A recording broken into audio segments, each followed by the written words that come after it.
and gentlemen, welcome to the PGL Season 1 Last Chance Group. I'm Henry G, and tonight we have a special guest. Sadakist has disappeared. God knows why. He's in the pit. He's in the pit once again, and we have Natus and Natus, of course. Natus, how are you? Thank you for joining us. I'm great, man. I'm absolutely great. I did come in kind of last second, so I haven't had a great amount of sleep, but I'm really looking forward to these games. It was a bit of a last-minute substitution. Yeah. But he's here. He's ready. Oh, yeah. Looking good. Ready to go. And getting used to the booger sweater as well. Mate. It's pretty, I would say it's pretty humid out here. The heat here is unbearable, but we're getting through it. Yeah, for Finnish and British people. So tonight, we have a plethora of Counter-Strike for your delight and delectation tonight. It's going to be absolutely amazing. We've got 5 great games coming up, starting off Navi versus Dignitas. Going to be a pretty exciting prospect, to be fair. I can't wait to watch that one. Before we jump into the game, let's have a look at the tournament structure and how we got here, really. So you can see there's been 3 groups so far. We had the US, EU1, EU2, and the winners from those groups were Virtus Pro from EU1 and Fnatic from Group 2. So tonight, the rest of the guys have a chance to get into the LAN final, and yeah, I guess we'll be seeing how that one breaks down. We've got 6 teams playing. We'll be going up against each other. Best of 1 tonight instead of best of 3, so potentially some upsets coming up, but it's going to be an interesting night, I think. Yeah, the tournament structure is pretty brutal. Obviously, just one team going through each group it doesn't make it easier.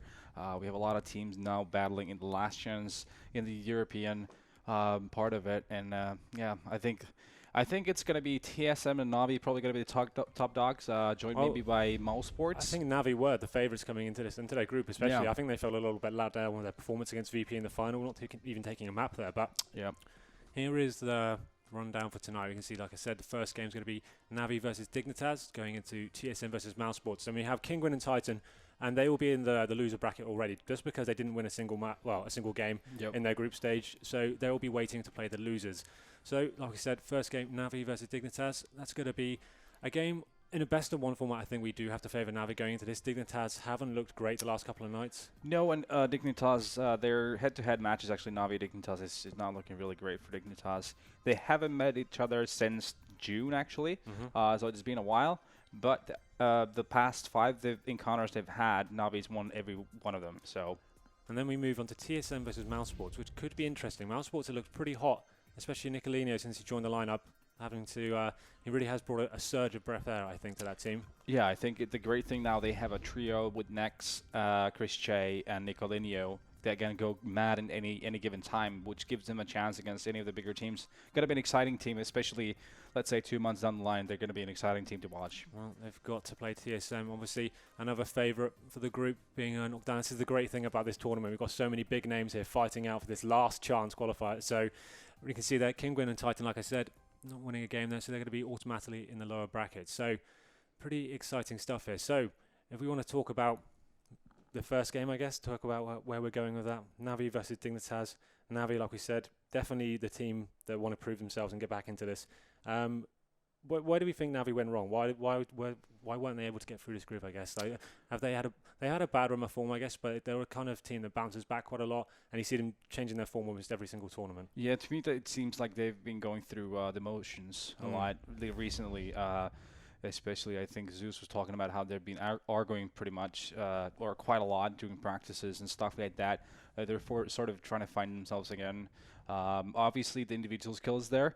I think they maybe need to reconsider their playstyle a little bit, because they always play so very, very slow. So they're leaving themselves a very small margin for error. So if any variable goes in a different manner that they've expected it to go, there's nothing they can really do about it. They'll just have to go and fight the fire if they have to. I think you're right, and I think it's worth noting as well, Guardian potentially hasn't really been turning up to his world-class level. Exactly. And when they're very slow playing, you're relying on him not to get his picks and stuff. That can be a problem, but we'll look into that further. Right now, we're going to jump into everyone's favourite part of the show.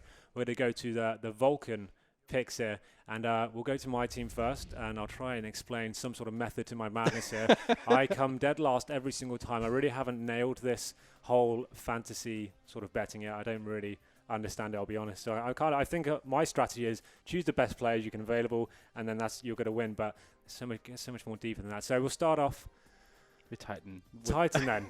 Did I pick up anyone from No. Titan? No one from Titan. Well, I think that's justified, really. It is. The way they've been playing, like the only player I'd really want from them is either Smiths or Shocks. And I really don't see them winning tonight either. So I think they're too expensive for what they've been showing so far. Exactly. I think their form's been pretty bad. And with the amount of teams and players we have available tonight, I think you had to choose one, not to take one that's from a team. So we'll move on to TSM then. And this is where I took Cajun B and Carrigan. Cajun B, obviously, one of the most exciting players to watch within TSM. He can show up, he can turn the result around by himself. Carrigan, obviously, in-game leader, the cheapest player there, but I don't think that's justified. I think the way he's been playing recently in terms of entry kills and actually getting onto bomb sites, finding frags has been phenomenal recently. I think he really has stepped up his game. Great hybrid player, can pick up the AWP, and like I said, will be getting a lot of his entry kills as well. So moving on to Kingwin. I had just picked up Rain from those guys. So obviously they're another team in the lower bracket. Haven't really impressed me too much this tournament. What a bargain. But exactly, what a great pick. I couldn't not take him for that price. That'd be crazy. That's phenomenally good money for value. So Rain just picked up from them. Then Navi. So I think I picked up a couple of from these guys. Yep. So we got Seized and Flamey. Seized is one of my favorite players right now. I think he really has stepped up. Was one of the quieter players for a while in Navi. Didn't really see too much for him, but recently he's found his form and he's so good on the 1-on-X situations. He can hold bomb sites by himself, especially when his team are behind by 4 and 5 situations. He seems to find some sort of form every single time, and you can rely on him for a lot. Flamey, no introduction needed really. Very explosive, heavy fragger within the team, and I'm trying to get the players I think are going to light up the scoreboard a lot, trying to stay away from AWP players where I can, just because I feel like you get more points with the riflers in terms of the headshot percentage. So moving on to mouse sports then. This is where I spend most of my cash, to be honest. I learned my lesson. I'm following the footsteps of production as well. After making Nico their shot caller yesterday, I thought, okay, I'm not going to miss out on this one. You really think the lightning is going to strike twice at the same place? 3 times, potentially.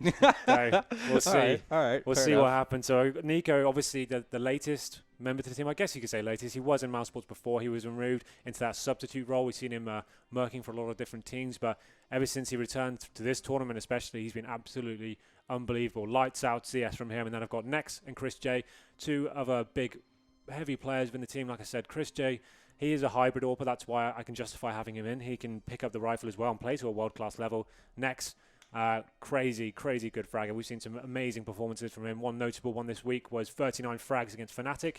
So you can always rely on him to post good numbers there. So obviously I am favouring them against TSM a little bit. That's kind of interesting thinking about it now. But there we go. And I didn't pick up anyone from Dignitas tonight for the same reasons as Titan. They did look better recently, but when I've got so much to choose from and only so much money to spend, there's not really much I can do with that. So Metis, we move on to your team. Obviously, it's probably the first time you've done this, so to explain some of your theory behind it. I said to you when I came back in, I'm pretty sure my team's awful, but I think I'm trying to also play who I think which teams are going to beat which. So I've gone for Guardian. I've also made him my shot caller. Okay. He's a bit hit or miss at the moment, but I think if he's on, he can absolutely decimate. Absolutely, you can never take him. You can never discount him. I think he's one of those players that if he does show up, your quid's in. You can absolutely roll with that. So yeah, exactly. So it's high risk, high reward, right? He costs a lot of money, but I thought it was worth the punt there. Next, same as what you said, crazy fragger. I think you have to pick him up. And just going down to Rain as well, as I was nodding, obviously you couldn't see it because we had this screen up, but I was nodding. I think that's great value for money. Like Rain, in pistol rounds alone, he gets so many frags from what I've seen. Like it's just absolutely insane. Flamey for very similar reasons to you. And as you can see as well, I've also gone for Edward because that's an interesting pickup. Similar to Guardian, I kind of have this. I have this love-hate relationship when I'm watching Na'Vi with these two players because if they both show up, they're world beaters. If they don't, they look a bit ordinary. So for me, I'm hoping today for my Vulcan picks, they have a good day. Nico, same as well. The guy's just been.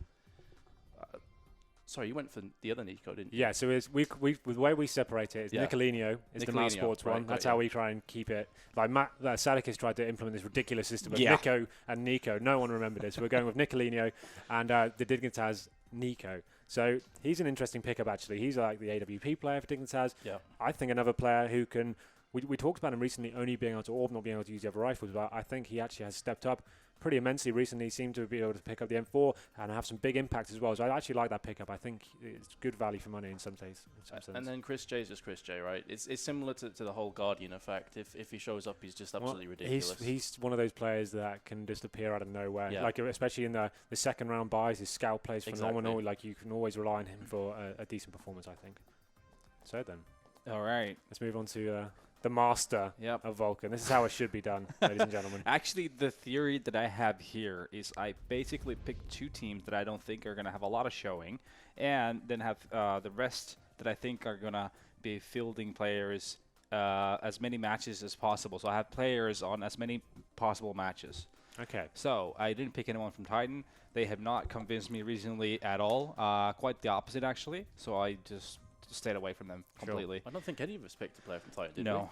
They have no reason. They haven't given us a reason to pick anyone. The only player who's been playing well, Too expensive. It's Smiths. Compared for the money, well, I think Smiths is the only viable pick there. Yeah. But like we said, there's so many teams playing tonight, you So, can't really justify it. TSM, I picked up Dupree, Gaging and Carrigan.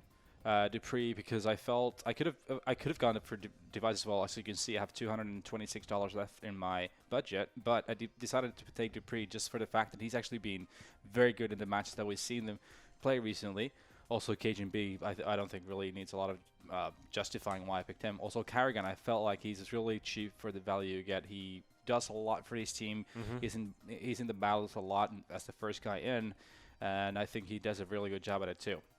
Going to Kingwin, Rain was the obvious choice. I don't feel Kingwin's going to be playing a lot of matches in this last chance qualifier, unfortunately, but Rain was such a bargain, so I had to pick him up.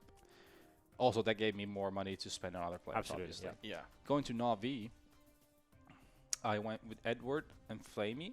Pretty much similar reasons as Natus here. Flamey is a guy who can explode any second. Same with Edward as well. Both players are, I think, pretty good value for money. I think there's a little bit of risk involved with these guys. They can be really hot or cold. You never really know. But at the same time, I felt like it's a justifiable risk to take. Moving on to most sports. I just had to pick Nico Lineo. There was no way going around that. I mean, jeez. Yeah, we've all seen how he's been playing, so it was a fair enough pick. Chris J as well. He's been warming up with that AWP, hitting a lot of crazy flick shots very consistently. Just no-brainer as well, so went for those two guys. Dignitas, did I pick someone from there? Don't think so. Click. Click. Come on. There you go. No, I didn't click anyone. I didn't pick anyone.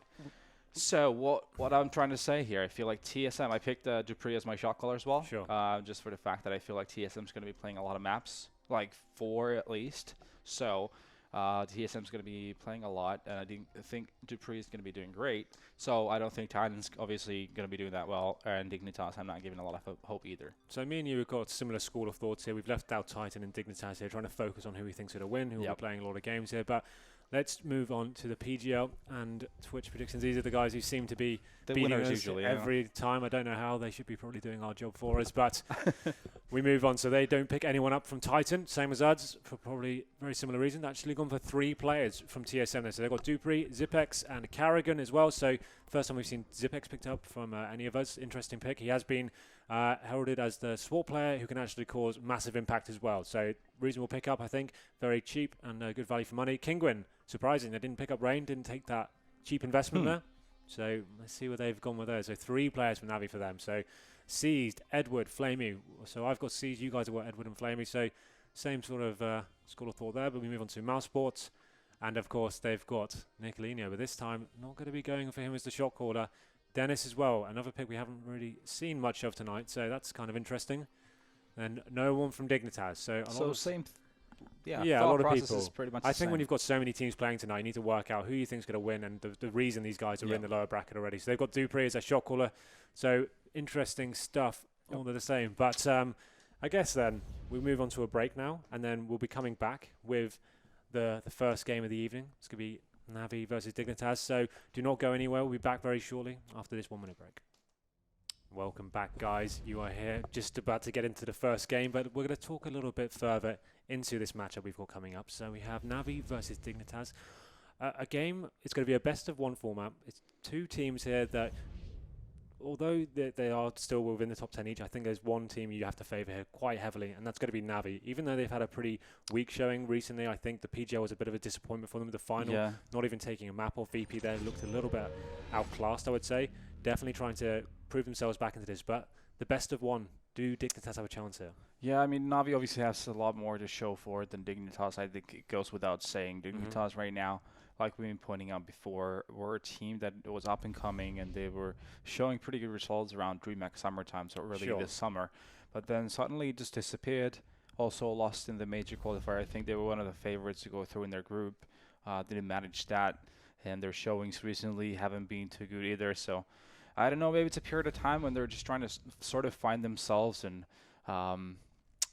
maybe reinvent some of the things. They have a new coach in the team as well, so maybe they're like the philosophies and everything, how they're running. Like we saw some weird plays when they were playing Cash, for example, where they were pretty much relying on just hitting one site instead of doing normal things like we see from every other team. That was very strange for me. When I was watching them play on Cash, it felt like they'd forgotten how to approach the map correctly. They were so stubborn on one of the set pieces they wanted to do. I mean, time and time again, it's going to the same place, right? It could have been a thing they felt like they had the best chance on against Fnatic specifically, maybe, but still, it was a weird approach. They never managed to actually change away from that. That's what I really felt was the weird part about it. Well, let's have a closer look at each of the teams here. So we're going to look at Navi first. So, Natus, why don't you just run us through quickly these guys? Yep.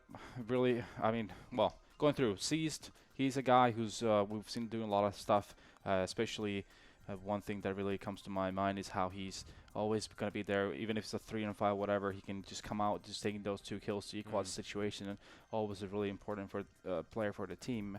Guardian, one of the world's best opera, if not the best, has been on a slump recently, especially in the match that we've been looking at. From what our expectations for him are always so high, though. So, maybe a bit rough. Well, just tell him that a blessing and a curse sometimes with him, right? There's so much pressure on his shoulders. He needs to perform. Basically, if he's not performing, I think Navi is in a lot of trouble. Edward, a player, I would say the USP master. Not maybe as much in CSGO as in 1.6 back in the day, but I think we were seeing glimpses of that. I would really hope for Navi's sake that he just builds a bit more consistency, because he obviously has a lot of talent. I think as a good player to compare him to is Forrest, actually. They're both crazy aimers and a lot of individual skill. Flamey, a young star, I think an upcoming player. From what I've heard, actually, Stark spends a lot of time coaching him individually and helping him in mid-rounds on what doing and what not. Zeus, obviously the brains behind the team. Seems like almost like a military kind of a leader type, really trying to keep them in check. And I think it's something those guys need as well, because seems like they're really strong personalities, and sometimes you can see that in good and bad. When it starts going bad with this team, it feels like they struggle at those points mentally. Yeah, you see them when they take a pause there. Zeus just goes absolutely ham on the team sometimes. So I'm sure that's absolutely fine. Just look at his pose there. That is military if ever I've seen it. Yeah, exactly. He looks pretty scary and formidable when he actually starts getting a little bit mad. But you can have a look at the maps there on the left as well, just to see which one they're going to favour. You can see Cash, obviously a map they don't favour whatsoever. That's going to be a straight up veto for them tonight, obviously. Yeah, actually I was in a discussion with these boys and a bunch of others in Cologne after the tournament, and apparently they've been discussing between Cash and Train is been the maps that they've been going back and forth with in practice on which one to not play and which one to play. And Cash, obviously, so far at this point, seems to be the one that they don't favor. We'll have a very quick look at Dignitas now, as I heard the players are on the server here, so we'll just have a quick jump into those guys. Let's briefly touch on this. MSL, Pimp, AZ, Nico, Kiabi.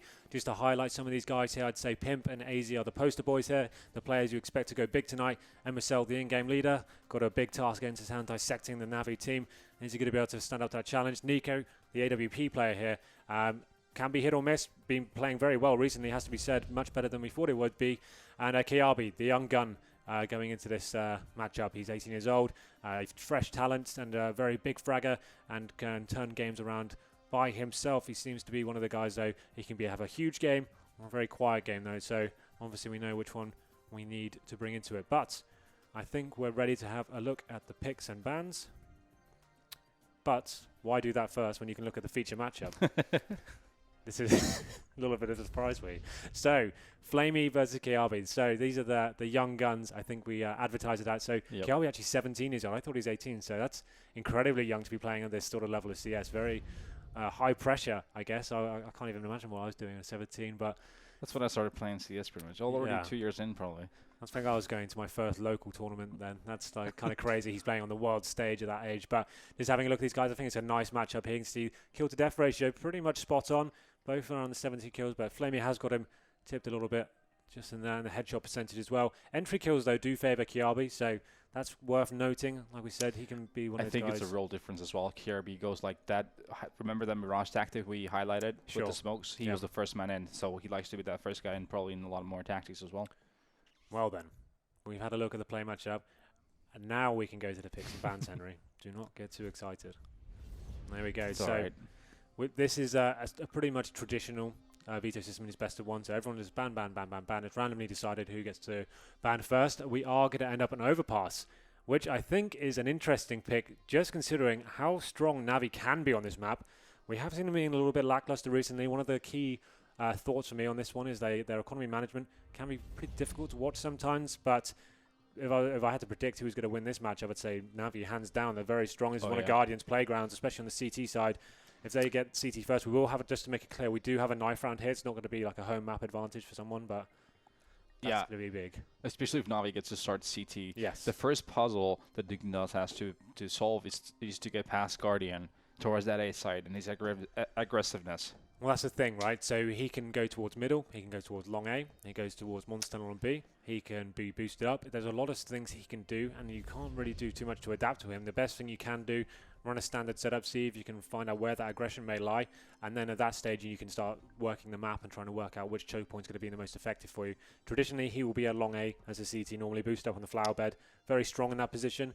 But like we said, it's normally the aggression that. To be honest with you, if I was Dignitas at this point, I would favor towards B bomb side much. I would try to get the first kills on B side to make him more uncomfortable. Well, we've seen Navi actually struggle against the set executions on the B-bomb side sometimes. That could be the strongest way to actually flush the players out. You do the 3 smokes, one in towards upper as well. Try and flush out the CTs with the Molotovs, and that's a way you can actually make them face you, and then you can go in, use the number advantage you have there going to the bomb side. So that can be something that could be a factor here. We saw Dignitas running a lot of stubborn, like we said, against Fnatic, a lot of stubborn execution. They wanted to do the same sort of strategy time and time again. But I guess let's have a look at the predictions for tonight. Let's see where everyone thinks this one's going to go down. So EGB, I obviously think, like we said, I think we're all going to be in this sort of similar fashion, but very heavily favoured towards Navi there. Go for eSport Gaming. Same again. Like I said, it looks like it's going to be pretty much a landslide towards Navi tonight, and I think most people are going to be investing their money and skins in that fashion. So CSGO Lounge, 79% in favour of Navi. HLTV, same sort of percentage there. So no one yet really backing Dignitas, but Twitch TV, that's normally where all the fun comes in. But absolutely not tonight. They're actually going to be staying with the herd and going for 83% in favour of Navi. So that really does paint the picture, and kind of the points we were making tonight, that everyone is going to be favouring Navi in this best of one matchup.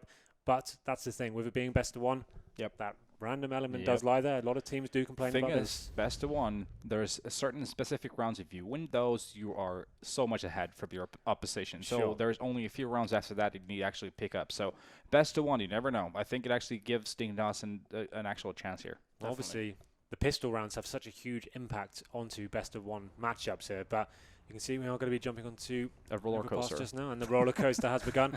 Sadek is not here this time, so everyone is of right height to ride, so absolutely fine.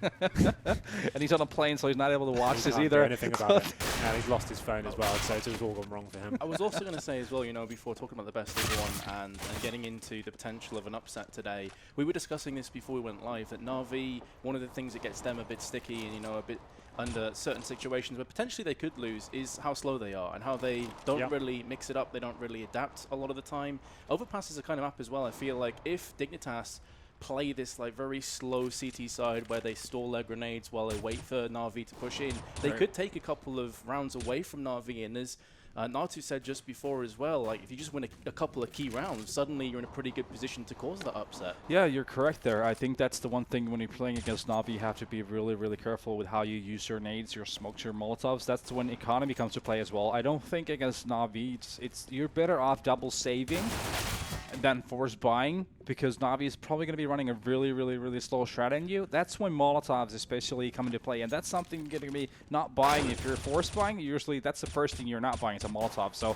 I would be, if I was Dignitas, make sure I have a lot of money going into rounds that I'm actually investing in. I think you're absolutely right there. The thing about this, you have to say across the board, Na'Vi outskill individually across the board. So I think that is absolutely correct. They can rely on their utility and have full buys going into CT rounds. They'll be a lot more comfortable instead of having to force it out and just be like, okay, we haven't got kits this time, we haven't got incendiaries.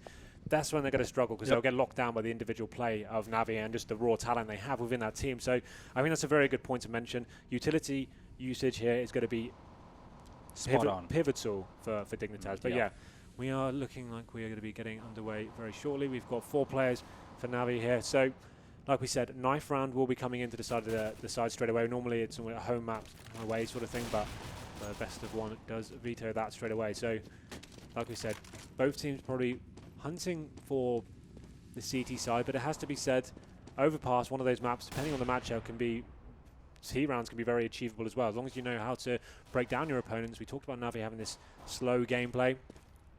Maybe that could be something that works in their favour if Guardian is firing on all cylinders, if he's able to find picks with the AWP. But it'll be interesting to see whether they actually run it on the T side. Sometimes they will just do a 5-rifle setup, especially if the pistol doesn't go in their favour. Yeah, I think the problem right now is when you're watching it from Dignitas' point of view is the fact that the Guardian is playing a team he feels he's better than. I think he knows he's better than any individual on that team. So he seems to be one of those pretty egoistic players, you could say, maybe. And that shows in the kind of aggression and just no respect kind of plays, and that could be a problem for Dignitas. Well, that's the thing. You can't let him build that confidence up. As soon as he finds that sort of form and feels like he's in the zone a little bit, that's when he becomes his most dangerous. So they definitely need to make sure they're trying to lock him down and not. They can't give him too much respect to allow him to do that. There's obviously the argument of allowing him to roam and not find kills, but then at that stage, I think you're almost playing against yourself, so you're not allowing yourself to actually even chase the kill towards him. And Dignitas, no one's allowed to be absent tonight. Everyone needs to be a contribution here. Everyone needs to deliver. Otherwise, I don't think they have a fighting chance here. Well, Nico's definitely got his work cut off against him. We talked about Guardian being the world's best AWP here. Nico definitely is the main AWP player. It'll be interesting to see whether they do run in a double AWP setup tonight. Some teams will favour that on the CT side of Overpass as well. Maybe that could be a factor that shuts them down, but the problem with that is it opens up the T side to the wall of smoke, for example, and then it becomes very difficult to retake side and bomb sites. But the other end of the argument is there you can have one player towards B playing upper perhaps, or phasing towards Monster Tunnel. So looks like all 10 players are on the server now. So this is one of the most interesting maps for me to watch, actually, together with Cash, I think, because I strongly believe Cash still, Overpass still has a lot of tricks that we haven't discovered yet. There's a lot of potential because it's such an open map, so I'm sure there's a lot of smokes and tricks that you can still do that people just haven't noticed yet. No, I think it's absolutely fair. Like a lot of the tactics the teams are running these days, especially on the T side, everyone mimics each other really. Essentially, you try and get long control, you try and push the CTs back on middle, have one person lurking towards B. The idea here is he's kind of waiting for rotations and stopping them pushing short, going into steps, for example. And then you try and do the wall of smokes onto A, plant the bomb, and then hold from the bar. Map control is key on this map. If you can push the CTs from their aggressive position all the way back to the A site, that's when it comes to play the fact that there's actually pretty fast rotations on this map. There's these connector tunnels, actually. Yeah. So what you can do is if you can push the CTs back, if you even get a pick, so you know probably the B bombs are going to be easier to hit eventually, that what you can do is just build that wall of smoke, bunch of flashes, and then just roll it all the way to B instead. So it gives you a lot of opportunities when you have a lot of map control on this map. Yeah, I was going to say before as well, I feel like if Dignitas do want to try and, halt the Na'Vi machine, the very slow push, having a prime connector, as you just called there, the fast rotate, stopping that from coming to fruition, giving you information as well on the CT side, I feel is really key here for Dignitas. So, again, this may come up to a couple players having to show up, because if you go into connector again, it's like a 50-50 sometimes. Right, Whoever's got the aim on point is probably going to come out on top. And from there on in, if the CTs lose that connector control, that really just plays into Na'Vi's playstyle. So, yeah, again, I feel like there's a lot of maybes, ifs, and buts that Dignitas have to tick on their, their checklist to win this game. But another interesting thing as well, we talked about this before about Guardian and the fact he's in a bit of a slump right now. He has the potential to be like an absolute world beater. If he doesn't show up, though, do we feel like Na'Vi have enough to kind of compensate for him? Do we think that Edward's going to step up? Edward Flamey, for example, definitely are, and seized it. Well, the player we all picked in our lineups. I think the problem is just how they build their strategy and the way they play is it's very Guardian heavy. Put it that way. He needs to deliver. He needs to get those first picks to make it viable for Na'Vi. Okay, ladies and gentlemen, we are underway. This is obviously the knife round to kick things off, as we mentioned. Best of one format. We need to work out who's going to go on that favoured CT side, I guess. But as I mentioned before, not a huge factor on Overpass. A lot of teams can handle themselves on the T side and find rounds pretty convincingly. It's not a complete washout like some maps. It's a 9-6 CT map. Yeah, I think that's fair. But I think in this matchup here, I think we'll see Navi potentially getting more than that, depending on how they approach the map and whether they've addressed some of the issues they've been having recently. Looks like Navi should take this one. Actually, they're bouncing back, so come down to a 2-on-1. No. It's all still to play for Kiabu at 100 HP as well. Wow, this is exciting stuff. couple right clicks away potentially. Yeah, definitely could pull this off. Tensions rising. The T's have to boys. go in together though. Like they have to go in at the same time. If they don't, then it's a pen. It's all about trading this Are time. we talking about knife round meta? Oh now? yeah, it's all about trading. That's It's all what about happens. trading. There you go. Knife round. Yeah, I think that's actually that Dignitas has a chance in this match. Oh, well, yeah. If you're just joining us, this is the PGL Season 1 last chance group. Best of 1 format. Loser does go down to play either Titan or Kingwin, that's the one, thank you. So those guys are waiting there. They didn't win a single game in their group, so they're already down in the lower bracket waiting. But pistol round underway. I'm just going to have a quick look at the buys here for Navi before this takes over here. But seems like Seized will be picking up the Tech 9 there, potentially dropping it to make a raid boss on Edward. There it is. And no utility being bought whatsoever. I think this map is the only one that you absolutely need to have a smoke. I think you're absolutely right. But here we go then. Navi making their way towards middle. And interesting enough, you mentioned before that the loser of this is going to go off to face off against Kingwin or Dignitas. Navi, very good recently, having solid performances. Dignitas just recently got beat by Dignitas, not by Dignitas, beat themselves, like that's going to happen. Got beat by Titan 2-0 on Sevo, and then also drew 1-1 with Property, a team they definitely should have won. So I think that could be quite telling here. But a very slow round here from both teams, and seemingly neither of them really going to be pushing in with that aforementioned utility or a lack of from Na'Vi. So they're looking for those picks. You can see the CTs, though. Dignitas are just holding firm on the sites and Very not too passive. interested. Yeah, I guess this is actually kind of the right play, though, from CTs. Like, you can just afford to sit back, wait, and then you get the USB 1 taps, and suddenly things are looking great for you. Yeah, especially now that Navi has no utility to work with. Sure.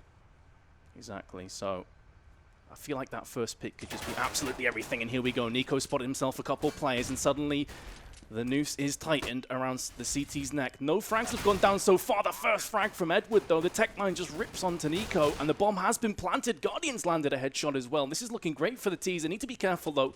There is a player coming up from behind, and that is MSL. What can he do? The answer is absolutely nothing. And Na'Vi have lost no players, so this is looking great for them picking up this first round, barring a miraculous play from AZ or Kiabin. It's not going to come in 1-0, and a clean sweep as well. No deaths in the process. Edward is tanking with that Tech 9 and armor. I think Dignitas' approach was maybe a tad too passive, giving way too little time for rotation when that first kill came in. I think, Natus, you were absolutely right. That first kill was huge there.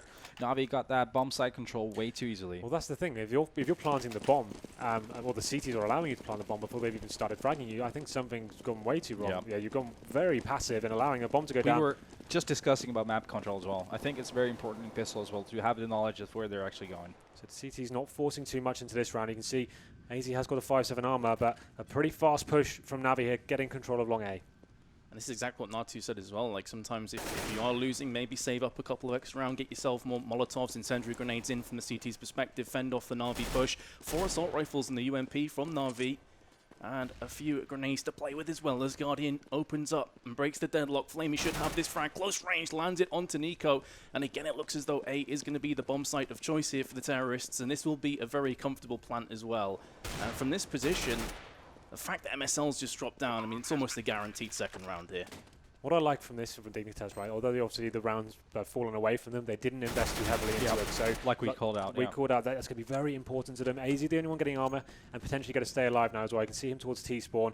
But that's the whole thing. This means they can potentially get an AWP on the first round. They'll have a decent amount of equipment to play with. So I actually like this from Dignitas. A lot of teams will favour the force buy in the second round, but they're actually keeping their cards close to their chest here, making sure they have a strong first gun round. Yeah, from Navi's perspective, obviously a flawless, seemingly and a flawless anti-eco around here, not giving up a player at this point is always good. Going that back, going further on your half, and wow, there we go. AZ going down the seas as well. So 2-0 for Navi going the third round. Yep, so you would assume Dignitas doing an absolute full eco here. See a couple of P250s coming to hand. Only $300 for those puppies, so not too much of an investment there. I guess more of the same here. May choose to stack towards B, for example, or maybe go a little bit more of aggressive push, just to try and get an opening frag. But Navi are going to be aware of how much of an advantage they have here. It'd be theirs to lose at this stage. Maybe one player overcommitted there. You can see 2 players from Dig going into the connector and actually leaving C's to flank by himself. He could have some confrontation towards short. He does take down MSL. And RB as well. So great work from him to stay alive in that situation as well. Yeah, took minimal damage as well. He just does get dinked there off AZ, but connects the shots and connects the dots enough to take him out. And now, well, Again, the pincer movement coming in. This could be a bit of a cheeky spot from Nico. Could bag himself a frag, maybe on Guardian, but Guardian's too smart. He's seen that happen way too often, 3-0. Yep, 2 perfect rounds for Na'Vi as well, so looking really good, healthy bank for them. Flamey sitting at almost 9.5k there, 4th round in, and this is the real test for Dignitas. Let's see how they fare at this point. You see Nico deciding with his teammate what he's going to do. I assume that's the conversation. Do I get the AWP with no armor in this situation, guys? Went for the M4. Like I said, decent amount of equipment here. Only 1 kill on Kiabe though, but we can see Guardian keeping that UMP. They are trying to invest too much into this round. C's going towards short. They're just trying to get that short spam off. He does so well. The CT, you can see a little bit of aggression. Come Pimp waiting on the steps area. There's a little bit of a pincer coming in. Middle. Nico's looking at some action soon.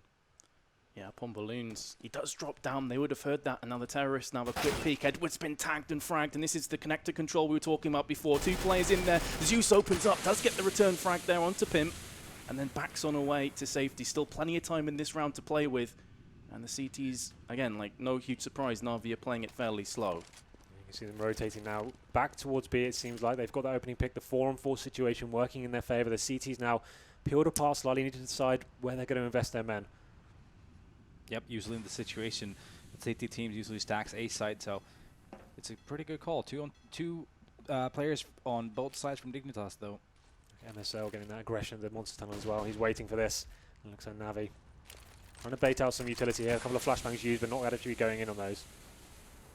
Once that smoke clears, there's still going to be enough time for Na'Vi to push on through if they want to. They may just force the issue beforehand. Here comes the flashes, but MSL is unaffected. Still gets dropped though, and somehow Na'Vi get 2 entry frags onto the site. I honestly felt they could have got shut down there. They're all lining up in Monster. C's down to 3 HP. The bomb will be planted. And now Dignitas with just Nico and AZ are going to maybe have half a mind to just save these weapons. They should, definitely. But MSL and whoever he was playing with on that site, I think what came to play at that point is since they're not able to headshot those players, that's where armor penetration and the lack of which of that M4A1S comes in that short-range battle. So what was interesting about that round is Navi get the opening pick there. Obviously, we talked about them getting the advantage and the CTs having to decide, but we mentioned CTs actually had 2 men waiting in that B bomb site. And what Navi did so well, it was quite obvious they were going towards B, but they threw some initial almost warning flashes over, trying to bait out some of the grenades from the CTs and trying to cause some sort of reaction there. And Dignitas didn't take the bait, but that full-on set piece came in, 3 smokes down on the bomb site, and they just got shut down on the entry kills. I'm just looking at the scoreboard right now. Dignitas has 1 frag total in the first 4 rounds. That's Pimp with 1 frag. Everyone's sitting at 0. That's to be fair, they obviously didn't win the pistol. Clean sweep there, and they did do 2 full ecos, but they did save some guns here. So we've got AZ and Nico with the M4s. The other guys haven't invested too heavily into the round, though.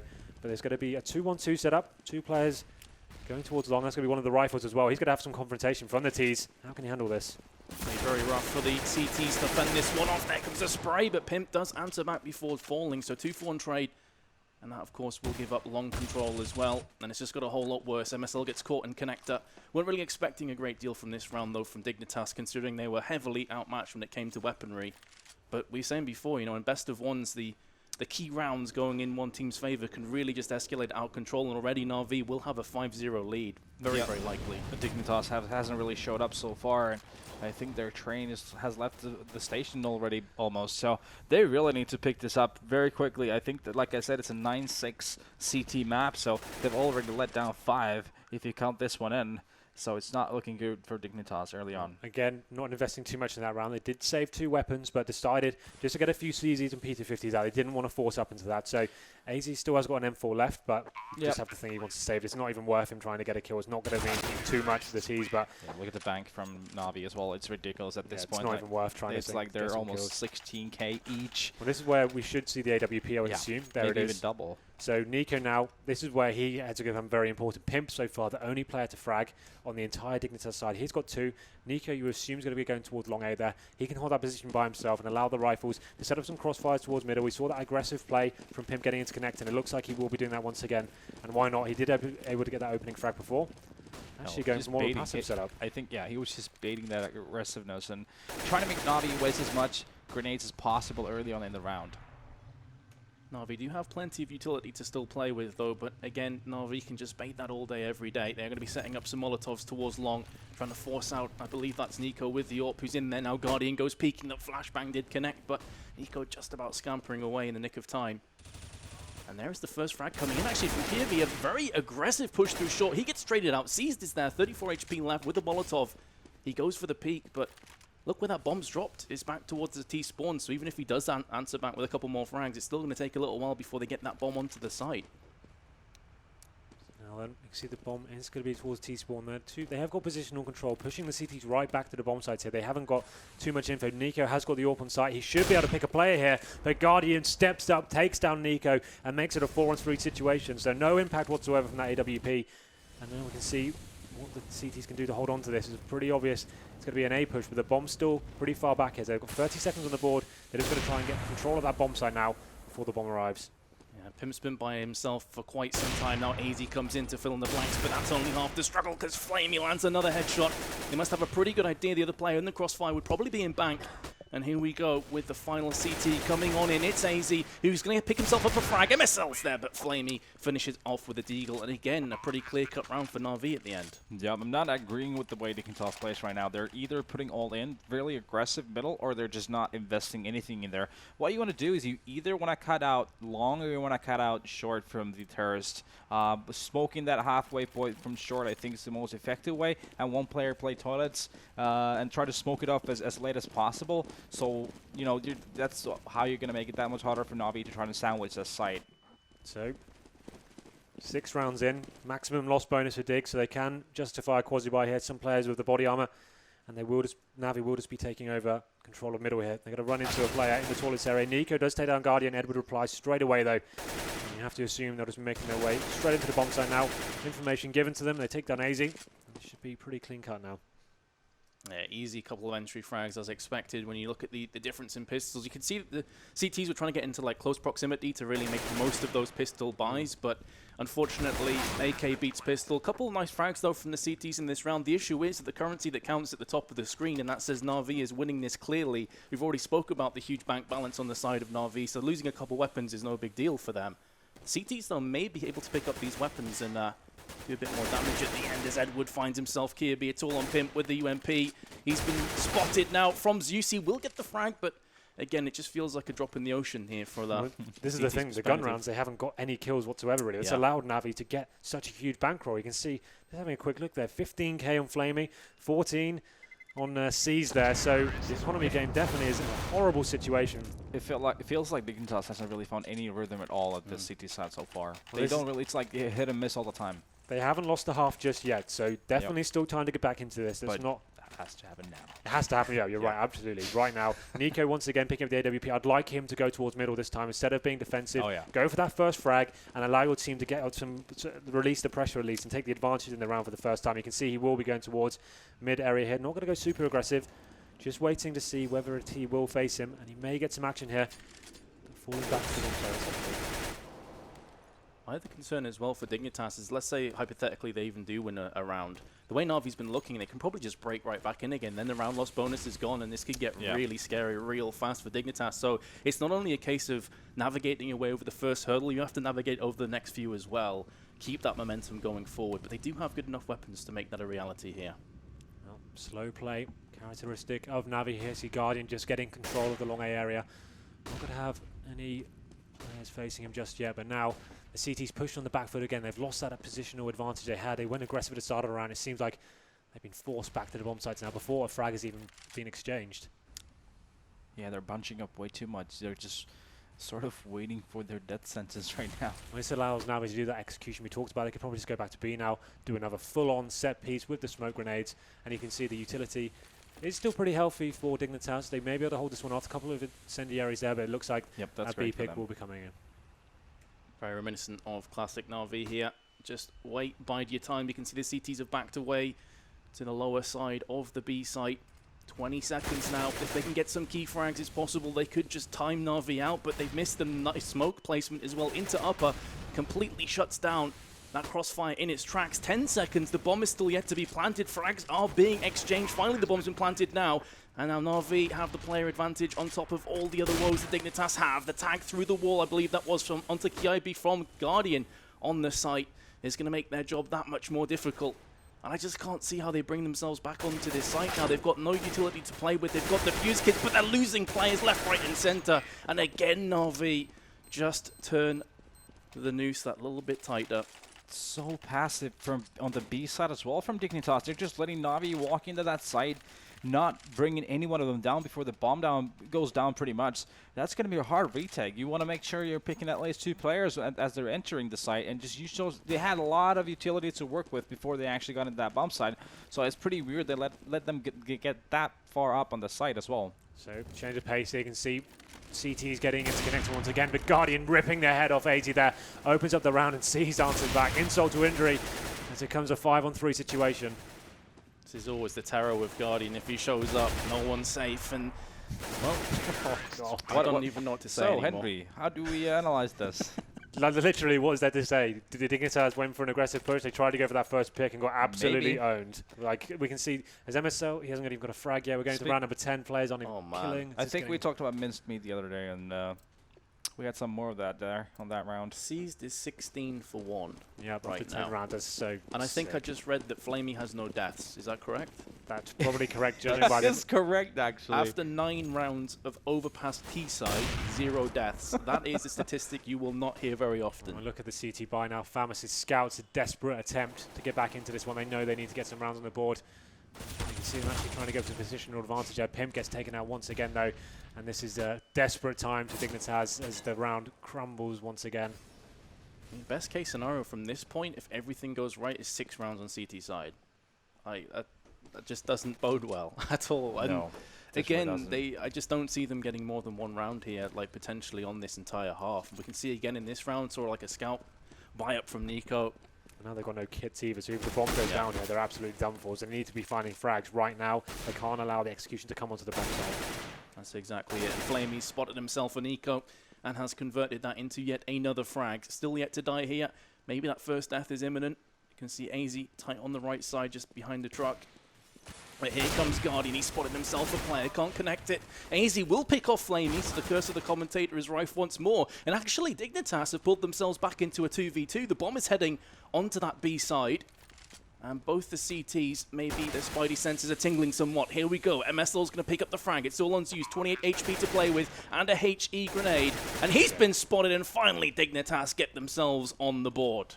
What a round to win that was. As we said, the Famus and Scout buy prevails somehow. And 2-on-1 situation, finally getting themselves onto the board here. But we talked about the CT economy being so fragile in this situation. If they're to lose this round, which is a very high possibility considering so many players died, you can see the money's still horrible for them. They did save an AWP there, so saving grace. But like I said, if they lose this round, they go into the next $1,400. And that's such a horrible prospect considering the scoreline already. So a must-win round now for Dignitas as we go into round number 11. Guardian once again picking with the AWP. And it seems like actually we'll be heading straight to B here to see. Well, actually, going to be going back into the connector, but I assume they're going to do a crazy little B rush here just to mix things up, but not to be the case this time. Just the FAMAS, as he said before, highlighting with the grenades as well. Just the scary nature of the CT side if you don't start well. And Na'Vi, again, this is typically what they've got their rounds from, just playing slow. Like, if it ain't broke, why fix it? At least we're seeing something different from Dignitas this time. They're really heavily stacking that long A with 3 players being there. That's Nico. Look at Flamey though. Flamey's already in the B site. Wow. Yeah, because they've stacked long, they've left other areas kind of scarce. You can see 2 players at the back of B, but we've already seen that this double setup at the back of the site hasn't really paid out just yet for Dignitas. However, the aforementioned FAMAS does rip on in into Edward. A decent enough start from Dignitas, but they have to keep going. There's Kia B as well. Maybe the confidence is starting to come back to the Danes.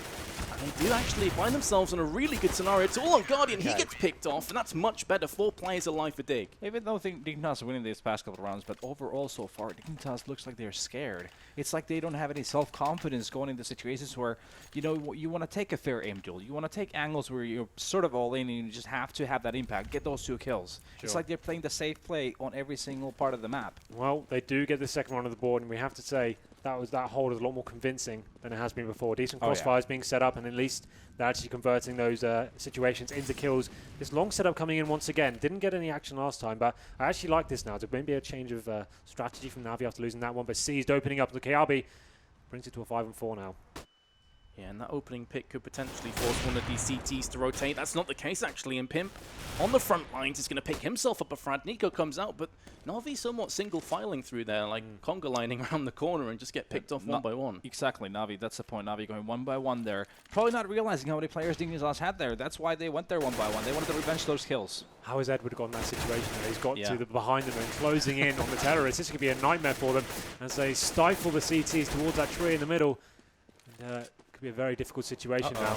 Oh, the back attack is real. Cue the Jaws music. Edward is there. And that's the issue with stacking long, I guess, is you do give up short. MSL's now going to try and return the favor. 45 seconds. The bomb carrier is in his sights, and he's dropped it as well, and he's still retained most of his HP. So it really does just come down to whose aim is on point here. Edward's going to be peeking once again. MSL is pushing up, trying to be aggressive, and he can't get the spray down, and that could potentially be a key round for Dignitas. And MSL even got the first tag in, so he was favored all the way through that spray battle. But yeah, that's going to be well, actually Dignitas has still, has some money to work with. 2 players with some bank to work with here. Yeah, still obviously going to be a partial force buy for 2 of the players, going with Deagle and 5-7 to work with, but still. Dignitas, just 2 runs to work with. It's not looking good, is it? And they're going to go for that connector pick with the AWP. Pimp, interesting enough, using his spawn here, going for that first one.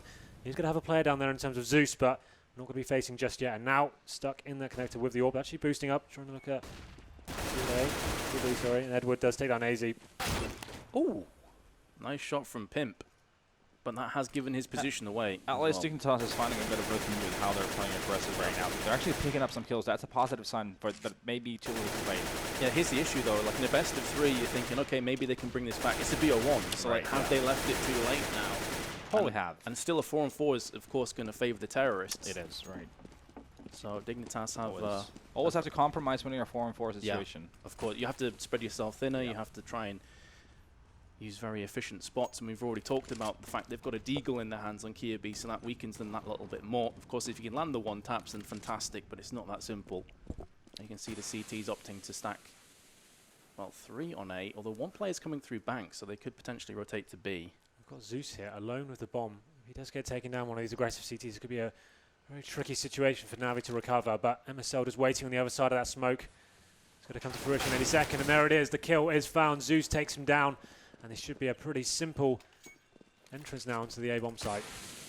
Navi's timing is honestly just so beautiful to watch. 15 seconds, get a couple of entries, go on to the site. They still haven't planted the bomb just yet, but now it's coming down. 2 on 4. They know one of these players has the orb, so it's unlikely that Pimp's going to push through that smoke, and instead they will tuck their tail between their legs and run off to save these weapons. So 11-2, best potential halftime score is 4 rounds on CT side. And Henry, you kind of called this. You said that Navi's strats are probably going to be too hot to handle. This is the thing, that is so good individually across the board. They're just working them out very slowly, getting themselves into those aim duels and just taking them down every single time.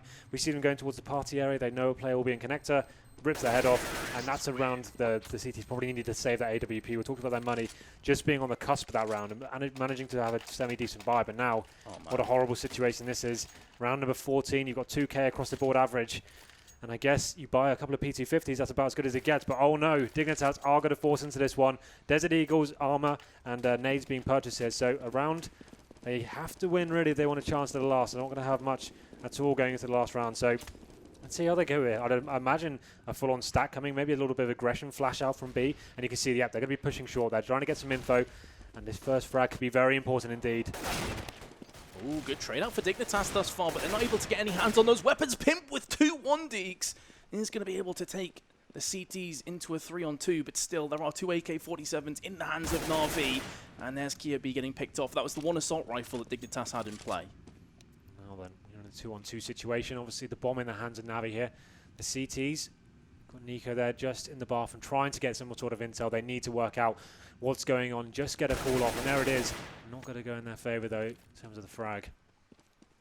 Which takes it all down to AZ. And again, he's not been able to get his hands on a weapon. He's on B side. 50 seconds to play with for Na'Vi. AZ has to go kind of aggressive here and hope he can pick one of the T's in transition. The problem with this, though, he should always come out second best in these scenarios. He's picked a pretty good spot, though, honestly, because he's going to hear connector if someone pushes through.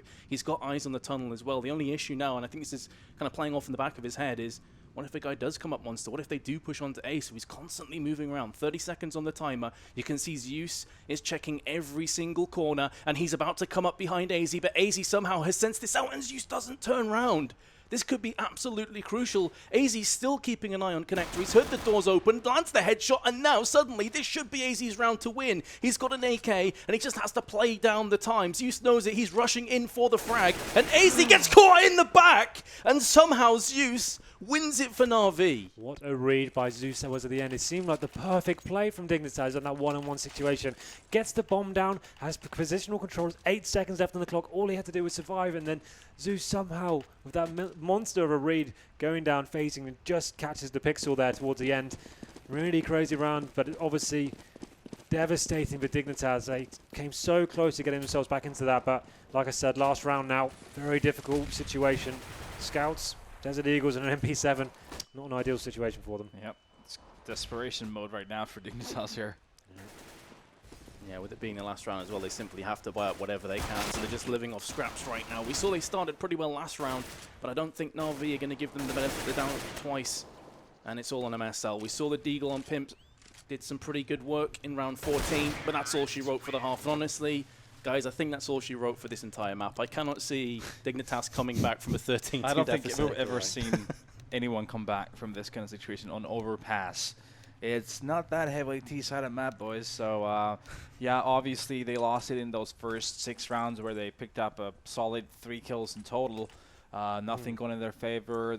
I don't think their rhythm was just not there. Their positions, like I said, they felt like they were playing really scared, positioning themselves consistently in situations where they let Na'Vi play their game and come into their court instead of like trying to push Navi's buttons. Well, definitely last chance saloon here. We can see Dignitas heading towards the B bomb site. Have got 2 smoke grenades to play for, so you'd assume a smoke into upper, then one on the site, get the bomb down quickly, see what you can do with it. But they are spotted by Flamey pretty early on.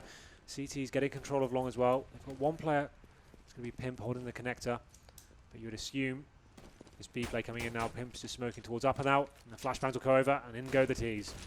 Interesting as well that the T's are using more utility than we saw on Na'Vi, but it's not going to pay off for them because Flamey's aim is just way too strong. He's been heavily flashed, but still somehow alive. They dropped down next to him. They pretty much lined up from at one point there, but his crosshair just slightly off point.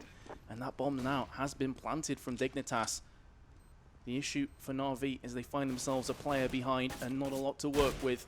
AZ in a good spot here to just tap Seized, and he has landed that shot. Here comes another one from Kirby. It's all on Guardian. He falls, and Dignitas pick up the next pistol. So maybe they can start to get towards 6-13, and then, well, who knows? I think they're just delaying the inevitable at this point. It'd be interesting I to think see. Mount Everest, you're climbing Mount Everest without any gear right now. I was going to say, it'd be interesting to see what Navi's reaction to is when you have such a huge bed of rounds. Normally to say, we don't even need to win the second round buy up here. We probably should just wait and close it up. Though. But yeah, of course. But I guess they've got that confidence going for them. They just want to show off a little bit here. So we've got the Scout being bought for C's. Not actually going to be dropped to Guardian there. The other players forcing up 5-7s, CZs. Scout, like I mentioned. There's that spam towards short. Just trying to get some early damage in there. Actually will pepper Zeus slightly, but not going to do too much damage there. And now the T's playing this very cautiously indeed. Haven't really got control of anywhere so far. You can see them making their way up in connector though. They're going to be facing towards short, presumably splitting B once again. There we go then. Nice opening pick from Zeus. He has been able to relocate as well. He survived a lot longer than I expected him to there. Finally does get dropped, but 1-1 trade's not terrible for Na'Vi considering the weapons that they have on the board. 4 assault rifles still for Dignitas, so clearly calling this force buy was very likely, and indeed that was the correct call.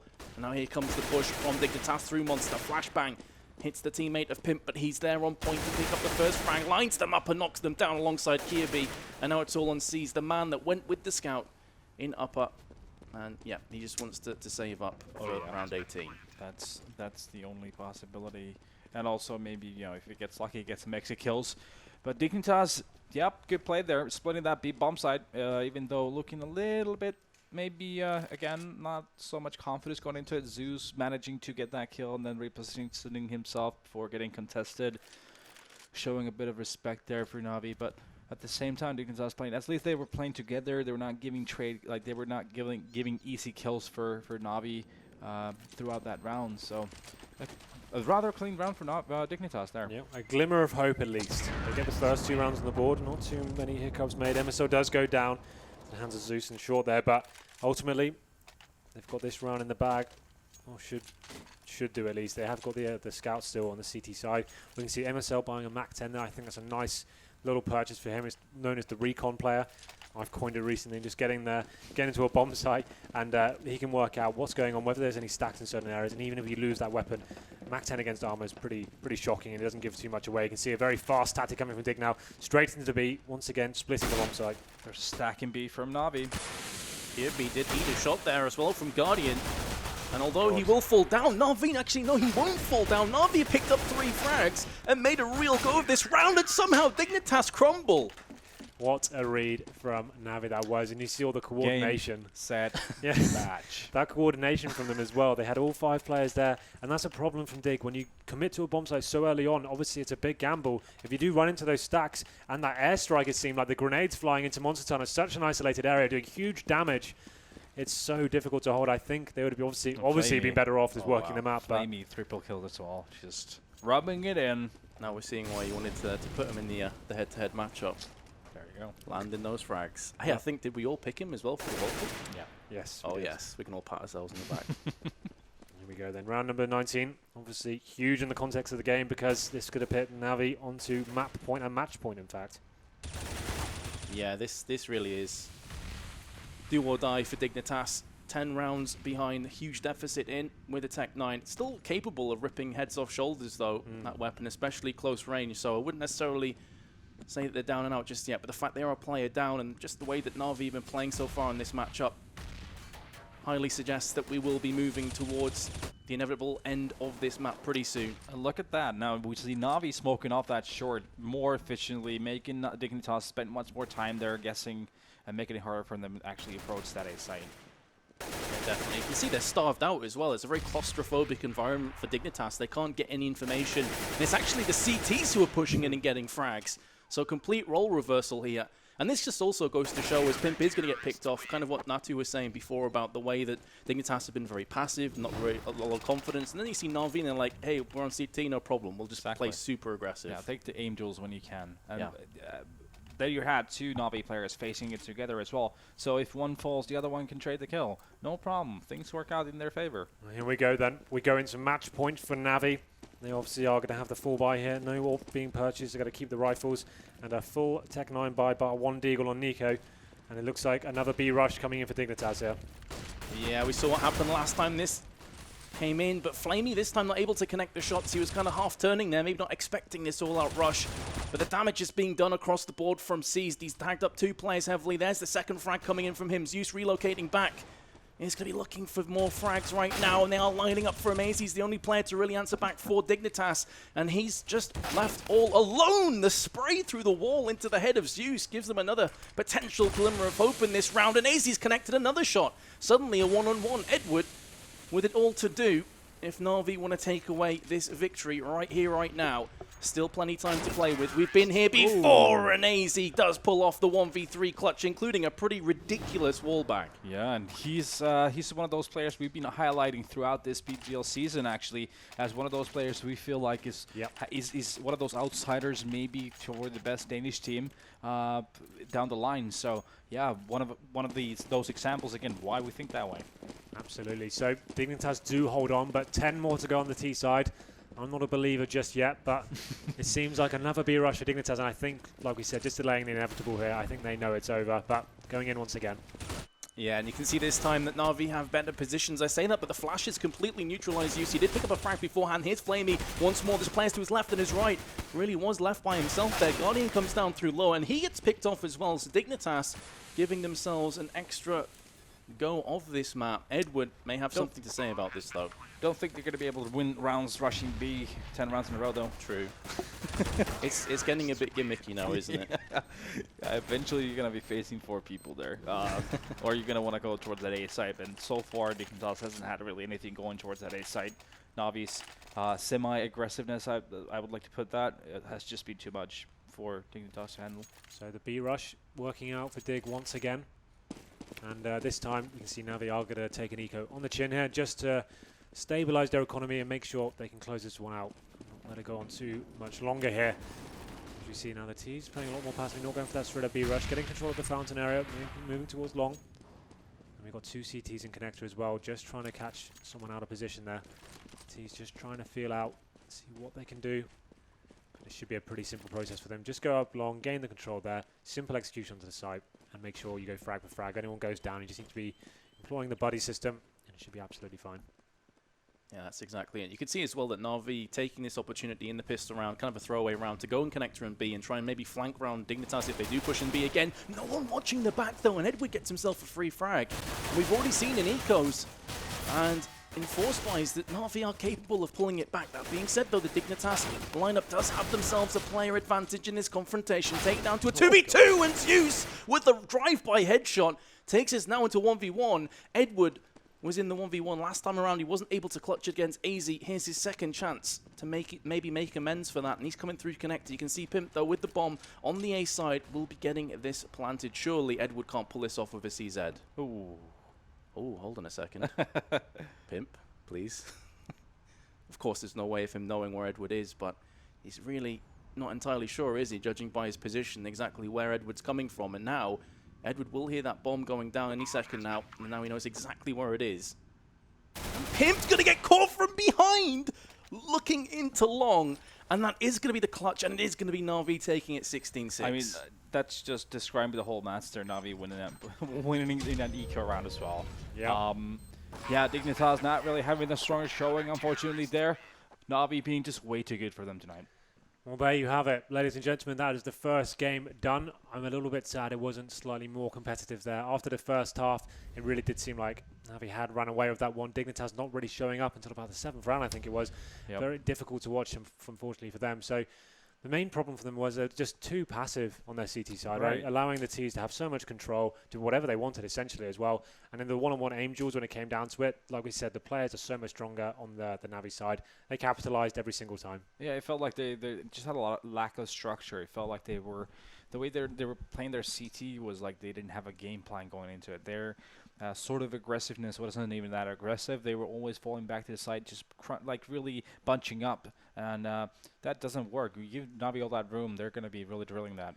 Well then, let's have a look at the scoreboard and see where that actually went for us. I think we know where this may be heading, to be honest. A lot of distinct lack of kills. Nico, one of the players we picked out, had to step up there against AWP, battles with Guardian. Only 7 frags on the board, but seized on the other count. 26 kills with him, very formidable indeed. Guardian, another quiet game for him, but he had some very important picks. Flamey, another player we picked out, getting some clutches there, and good amount of kills as well. So looking at the first kill, Zeus actually stepping up, 5 for him. That doesn't necessarily mean entry kills, his first kills of the round there, but let's have a look at the heat map and see if that can paint a picture for us as to where the damage was done. We can see that Dignitas obviously not playing that many T rounds, and it seems like their only kills are actually towards the bomb sites, really, towards A and B, and that's where they only really had any action. That's kind of interesting, really, but obviously they didn't play as much there. But we look at Navi and let's look at the damage done across the board. Every single reply that Dignitas had, and they proposed to them, getting shut down across the board. You can see finding frags at the beginning along there, in the connector, towards the top and middle. It just seems like every zone for them was an area of contention. Yep, Navi just lighting up that whole heat map, basically. It just goes to show that Dignitas doing a lot of beast rushes is what we can take off from this, actually. Well, that's the thing. When you're that far gone, and it's 15-5 at that stage, I think it was, I would probably be calling, lads, we probably aren't going to win this one. Let's just rush B. We get a couple of rounds on the board, fair enough. But I think everyone knew where that was going. But let's move on. I was playing for pride at the end as well, I feel. You know, because that could have been a lot more one-sided. So here's our MVP then, seized. Obviously, one of the players I picked up tonight, we always said how important he can be for the team in one-on-X situations. But this time, pure fragging potential here.